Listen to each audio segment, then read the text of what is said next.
So another wear part on your CrystalBlast machine is the Tube-O-Matic media valve. This is how it looks on your initial setup. I do have a cutout, so it shows you exactly what's on the inside of the Tube-O-Matic.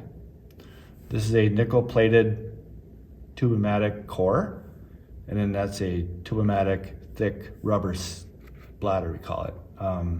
So that core is on the inside because that way the rubber doesn't touch the other rubber. So you get a longer lasting rubber because it doesn't have to flex as far.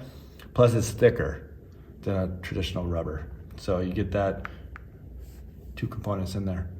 So the way the setup is, you have an inline filter. So this is attached to the Tube-O-Matic. It just screws in like so. Okay.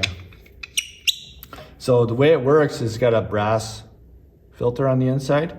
So what'll happen is over time, as you push on the pedal over and over again, this bladder will flex.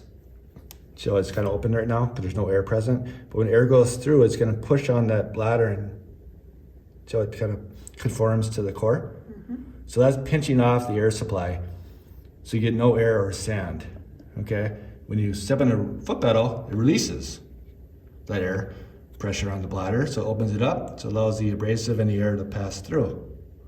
So a wear part is the bladder because abrasive is running through there, so eventually it will wear a hole in that bladder. It could be several thousand times on sitting on the foot pedal, because that's how it's like brake pads in your vehicle, so it's gonna wear.